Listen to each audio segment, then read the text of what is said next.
बहुत बहुत धन्यवाद आप सब साथी आए। साथी का जो मुख्य मुद्दा है, आप लोगों ने देखा होगा कि कल हमें चंडीगढ़ में विधानसभा स्तर चल रहा था हरियाणा का, और एक कार्ड देने के लिए गए थे बारात का। तो बारात निकालना जरूरी है, आज से कई साल पहले की वीडियो है, और शायद आप लोगों ने सुनी होगी जरूर। अगर नहीं सुनी होगी, ये देखो आप।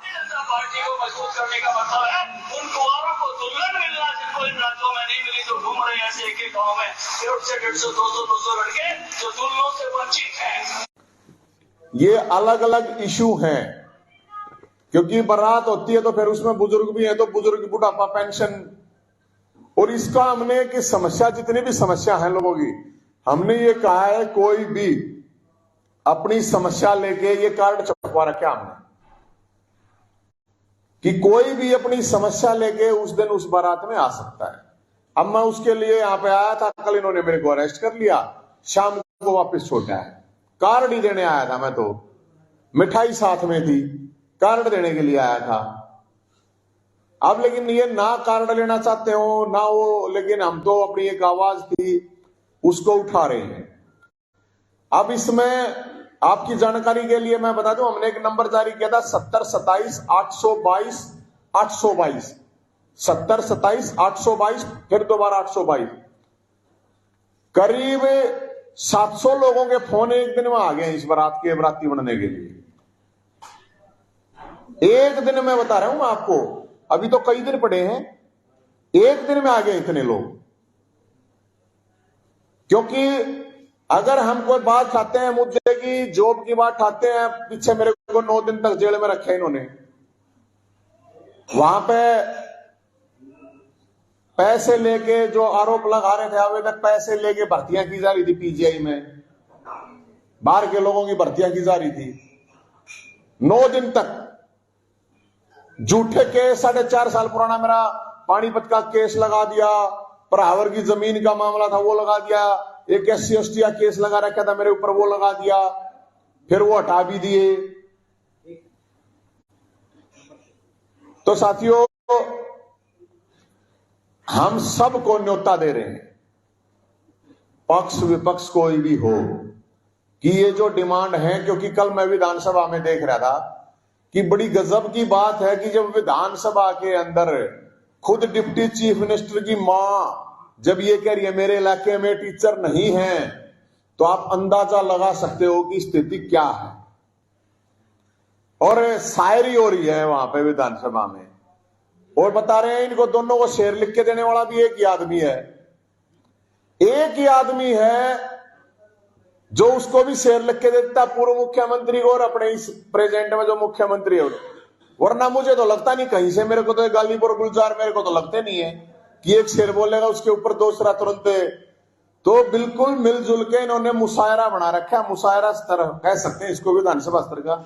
नहीं तो होना चाहिए था ये कि भाई हम इतनी वैकेंसी इतने दिन तक, क्योंकि हमारी जो ये डिमांड है इसमें सबसे बड़ी एक डिमांड है कि भर्ती कैलेंडर जारी होना चाहिए। भर्ती कैलेंडर जब तक जारी नहीं होगा, क्योंकि 4-4 साल 5-5 6-6 साल की भर्तियां ऐसे ही पड़ी हैं। बुढ़ापा पेंशन की बात करते हैं तो बुढ़ापा पेंशन भाई साहब ये PPP ये मॉडल है ना, जो इसमें पता नहीं कितना बड़ा गड़बड़ घोटाला है।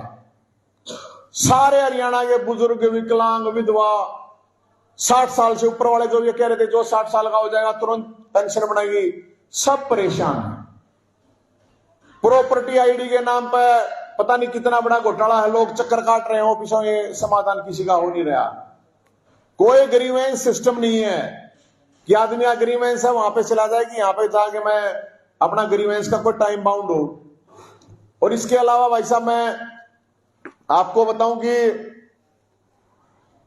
एक और बड़ी, जैसे मेरे को जब पकड़ के ले गए तो हरियाणा पुलिस वाले बोले भी हमारी भी डिमांड है। मगर भाई क्या है कि अपने गृह मंत्री अनिल विज साहब थे, वो कपड़े उतार उतार के प्रदर्शन करा रहे थे कि अगर हमारी सरकार बनेगी तो पंजाब के समान वेतन लागू कर देंगे हरियाणा पुलिस का। आज तक लागू नहीं हुआ है। जब मैं जेल में गया तो जेल कर्मचारी भी यही बात कह रहे थे कि हमारा भी कहा था कि पंजाब के समान वेतन कर देंगे, नहीं हुआ है। जब कैदियों के पास गए तो 9 दिन तो रहना पड़ा मेरे को, तो कैदियों की भी बड़ी इंटरेस्टिंग मैं आपको चीज बताता हूं कि कैदियों की खुद माननीय हमारी महामहिम राष्ट्रपति कह चुकी है कि वहां निर्दोष लोगों को जेलों क्यों नई नई जेलें बना रहे हो, इनको बाहर निकालो। सुप्रीम कोर्ट कह चुका है कि 7 साल से सजा जिसमें कम है उनको जेल में डालने की जरूरत नहीं है।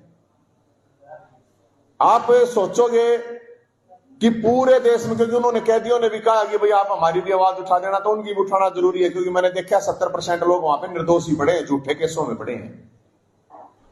उन्होंने कहा कि कोरोना काल में सरकार ने हमारे को बाहर फेंक दिया जेलों से। पूरे अलग अलग स्टेटों में सब ने कह दिया कि कोरोना काल में जितने दिन आप बाहर रहे थे वो आपके सजा में जुड़ेंगे, लेकिन हरियाणा में नहीं जुड़े जा रहे। कितनी ठंड है भाई साहब, ये नेता मंत्री तो पीते भी नहाते भी सब कुछ गर्म पानी में है। एक मानवता के नाते वहां पे कम से कम एक गर्म पानी सरकार, जेल मंत्री को इतना तो सोचना चाहिए। उनका तो आधा परिवार जेलों में रहा है, जेलों में पड़ा रहा है। क्या डिमांड है? कुछ भी डिमांड नहीं। इतना तो सरकार का रिस्क है। पैरोल का टाइम होता है 40 दिन का, सरकार ऐसे ही लटकाए रखती 6-6 महीने तक, कोई नहीं पूछता है। और ये सारी चीजें सुप्रीम कोर्ट कह चुका है। माननीय राष्ट्रपति जी ने अभी वहां पे जो एक सेमिनार था, प्रोग्राम था, वहां खुद कहा उन्होंने। तो भाई साहब ये जितनी भी समस्याएं हैं, जितनी समस्याग्रस्त लोग हैं, वो सब 14 तारीख मकर संक्रांति के दिन रोहतक में बीजेपी ऑफिस के बाहर बारात निकाली जाएगी, क्योंकि इन्होंने ही कहा था कि हम नौकरी भी देंगे, हम शादी भी कराएंगे।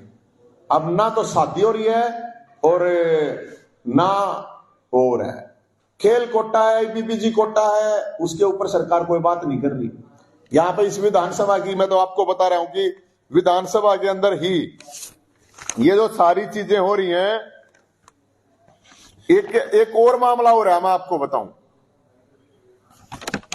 अब एक चला रखा है इन्होंने, पोर्टल सिस्टम बना दिया है। एक पोर्टल माफिया नई तरीके के काम करना शुरू कर रखा है। कहीं पे उसका कोई यूज नहीं हो रहा है, लोगों को उससे कोई फायदा नहीं मिल रहा है, गांव के लोगों को तो मिल ही नहीं रहा है। सारी आना इनके सर्वर डाउन रहते हैं। तो अलग अलग चीजों को लेके अलग अलग समस्याएं हैं। सरकार अपने हिसाब से अपना बखान कर रही है, विपक्ष है वो गूंगा हो चुका है या बहरा हो चुका है, मुर्दा हो चुका है, हमें नहीं पता। क्यों नहीं बोलते, क्यों नहीं सड़क पे उतरते?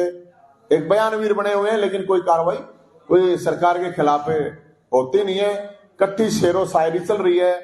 तो मुझे लगता है कि उस दिन के लिए हम न्योता देंगे, पूरे हरियाणा में जाएंगे और सबकी बात उसमें, चाहे बुढ़ापा पेंशन है, चाहे पुरानी पेंशन है, चाहे कच्चे कर्मचारियों को पक्का करना है, बहुत से इश्यू हैं जो भी हमारे पास इश्यू आ रहे हैं। और ये नंबर हमने जारी करा है, इस पे रजिस्ट्रेशन हो रहा है 7027-822-822।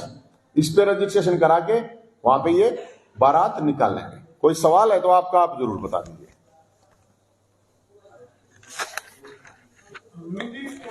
विपक्ष की भूमिका पे आपने सवाल उठाया था, तो क्या विपक्ष को जगाने का भी काम करेंगे आप? मैं तो कोशिश कर रहा हूं भाई साहब। मेरे को कल ही कुछ पत्रकार साथी कह रहे थे कि पहली बार ऐसा हुआ कि विधानसभा सत्र में अब की बार इतने मुद्दे उठे हैं। कंपैरिजन अगर आप बात करोगे दूसरे उनके, तो इतने अलग अलग तरह से मुद्दे उठे हैं। और मुद्दों का मतलब यह, आज के दिन बेरोजगारी सबसे बड़ा इशू है, बुढ़ापा पेंशन बहुत बड़ा इशू है, उसके अलावा क्राइम है, नशा है, इतने बड़े इशू हैं। एक मैं आपको और बता देता हूं बात। मैं जो 8-9 दिन अंदर रहा, तो वहां जो मैंने देखा कि जो लोग जेलों के अंदर आ रहे थे रूटीन में रोज, 80% लोग उसमें नशे करके, क्राइम करके आ रहे थे। सरकार को मेरे हिसाब से इसके बारे में मुझे नहीं लगता कि इस तरह उस पर कोई काम हो रहा है। तो सरकार के और विपक्ष के लोग कई कहते हैं कि नवीन जहीर को ड्रामा करता है। अगर ड्रामा है ये तो ठीक है, इस ड्रामे में करके देखो ना, ये भी ड्रामा करके देखो, जेल में जाके तो देखो 2-4 दिन। अरे 2 ही दिन जाके तुम बोल के ही देख लो। विपक्ष वालों को तो मैं ये कह रहा हूं, भाई साहब आप प्रदर्शन करो, धरना करो, आपके नाम की जो जेल है वो मैं काट लूंगा, कोई प्रॉब्लम नहीं है। आपको जो आपके नाम की जेल हम काट लेंगे, बोल लो तो। अब पता नहीं इनको सांप सूंघ आ रखा है, कौन सी फाइल दिखा रखी है, क्या है? कुछ नहीं, एक फेसबुक पे डाल देंगे, एक ट्वीट कर देंगे, एक प्रेस कॉन्फ्रेंस कर देंगे, प्रेस नोट कर देंगे। बयानवीर तो हैं, बयानवीर भी बहुत ध्यान से देते हैं, इतने बयान भी नहीं देते। ये सड़क पे उतरने का आप बता दो, 3 सालों की सरकार को 3 साल में विपक्ष ने कितनी बार सड़क पे उतर के मुद्दे उठाए हैं, ये तो आप ही सवाल कर सकते हो। एक बार कोई भी आप बता दो कि 3 साल के अंदर विपक्षी पार्टियों ने, दलों ने कितनी बार सड़क पे उतर के जनता के मुद्दे उठाए हैं। हरियाणा के अंदर पेंशन का इतना बड़ा इशू था, खेल कोटे का इतना बड़ा इशू था, बेरोजगारी का इतना बड़ा इशू है। अब ये तो 2024 के हिसाब से भर्ती करेंगे, आधे भर्ती कर देंगे, आधे फिर उल्टा लेंगे कि 2024 के लोकसभा में हमें वोट दो, अगली बार फिर उनको करेंगे।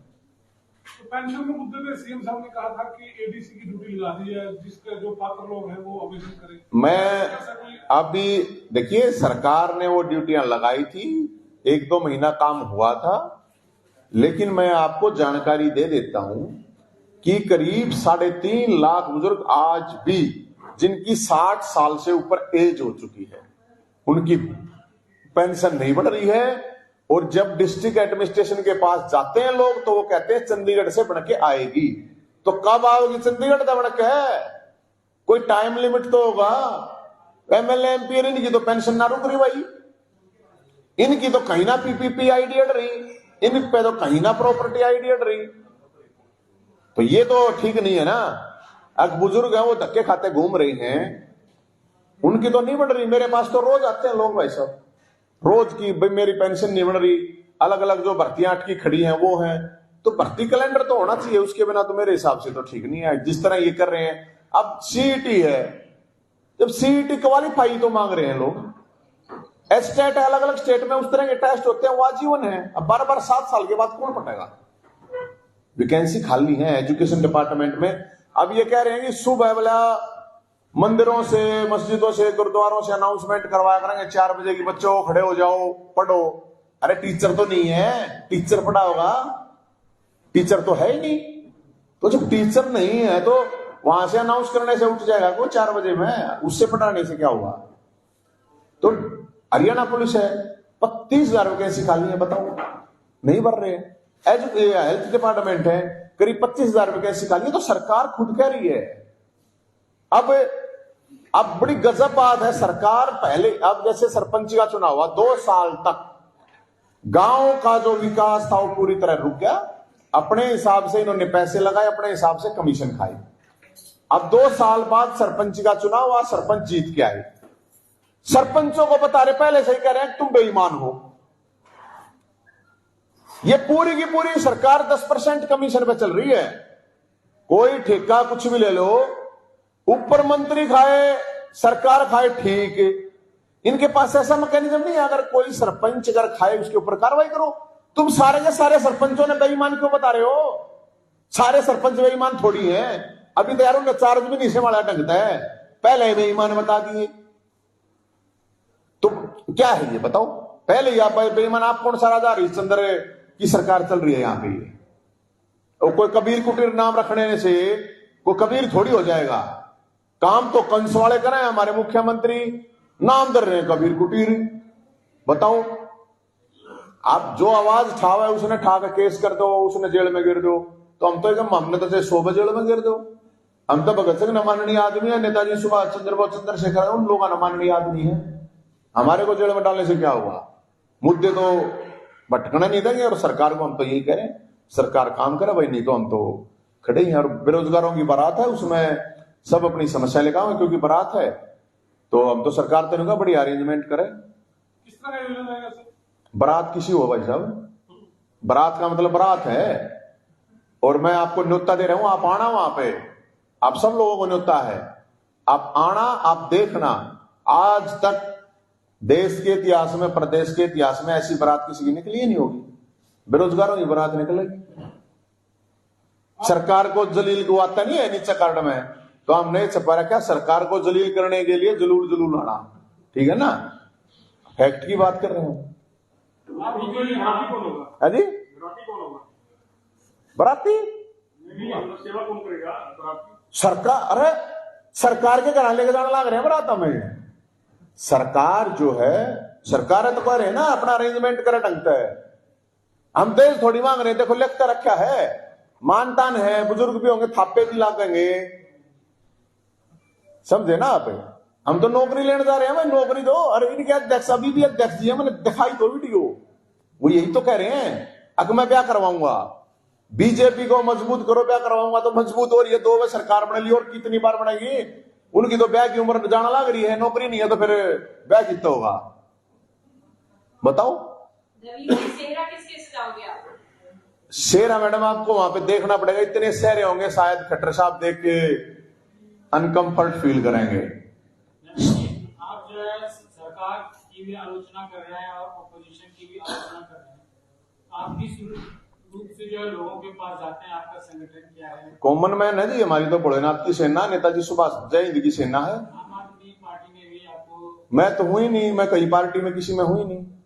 मतलब एक सामान्य नागरिक की आवाज नहीं उठा सकता, सबको अधिकार है, सामान्य नागरिक होने के नाते अपनी आवाज उठा रहे हैं, जनता को भी जगा रहे हैं और सरकार को भी, विपक्ष को जगा रहे हैं। हम तो, हमारा काम है भाई, भगवान ने दे रखा है इतना दिमाग, भोलेनाथ ने दे रखी, कह रखी है भाई सेवा करो लोगों की, तो इसमें तो किसी को समस्या नहीं होनी चाहिए। हम तो यही तो कह रहे हैं, सरकार का काम है भाई सेवा करें और विपक्ष का काम है जनता के लिए संघर्ष करे। अब ना वो सेवा करने ना वो संघर्ष कर रहे, तो फिर तो हम तो जनता में तो हम, हमारे तो जितना हो सके हम अपनी आवाज उठा रहे हैं। ओल्ड पेंशन स्कीम थी, उसको लेके भी हाँ, ओल्ड पेंशन स्कीम थी, हम तो कह रहे हैं, हम तो डिमांड कर रहे हैं बिल्कुल। भाई आपका पैसा, कर्मचारी का पैसा तुम शेयर मार्केट में लगा दोगे, शेयर मार्केट डूब जाए फिर कौन देगा भाई? कर्मचारी का तो तुम कौन, तुम्हारे पास क्या अधिकार है सरकार के पास उसके वो पैसे का यूज करने का? कर्मचारी जैसे कहा उस तरह करो। तो जिस जेल में आप थे वहां राम रहीम भी थे, क्या मुलाकात हुई? नहीं, मेरी तो नहीं मुलाकात हुई है, और वो हालांकि मेरे साइड वाले ही उसमें थे, लेकिन वो उनके लिए जेल में भी एक जेल थी और मेरे लिए भी जेल में भी एक जेल थी, तो मैं भी बाहर नहीं निकलने दिया। मेरे को जो फोन का अधिकार होता है ना, मेरे को फोन करने दिया। एक दिन फोन करने का मौका मिला था मेरे को, वो फिर मेरे को जो बोलना था वो आप लोगों ने सुना होगा, मैंने वो बोला, और ना किसी से मेरे को मिलने दिया, जो कि नॉर्मल बात है, मिल सकते थे लेकिन नहीं मिलने दिया। अब क्या करें बताओ, अब गर्म पानी मांग रहे हैं, कहती बताओ क्या फर्क पड़ा है भाई साहब, जाडे में तो आदमी मतलब हाथ भी ठंडे पानी में आप सोच के देखो, 15-15 दिन महीना ना नहाते उड़े लोग, कैसे ना होगा आदमी? गर्म पानी में तो नहाते वक्त जाडे में नहीं सोचा टाल कर दे, आदमी तो है ना। और 5-5 साल के बाद जब वो बरी हो जाते हैं तो सरकार को किसको मुआवजा देती है बताओ? उसके तो 5 साल 10 साल बेचारे के गए ना, खराब हो गए ना। तो बहुत से झूठे केसों में लोग जेलों के अंदर हैं, ये मैंने खुद फील करके देखा है वहां पे जो सिचुएशन है। और सरकार से कैदी भी परेशान और कर्मचारी भी परेशान है। मैंने तो आपको बता दिया, हरियाणा पुलिस वाले मेरे को अरेस्ट करके ले गए, उन्होंने अपनी समस्या बताई कि हमारा पंजाब के समान वेतन की आवाज उठाओ। मैं आपके सामने कह रहा हूं, जेल में गया, जेल कर्मचारियों ने भी कहा भी हमारा भी ये कहा था तनख्वाह बढ़ाने का, हमारी भी तनख्वाह, इतने रिस्क में काम कर रहे हैं। कैदियों के पास गए तो कैदिया ने बताई कि हमारी यह समस्या, तो सरकार तो सब कुछ दुखी, किसी के पास चला जा।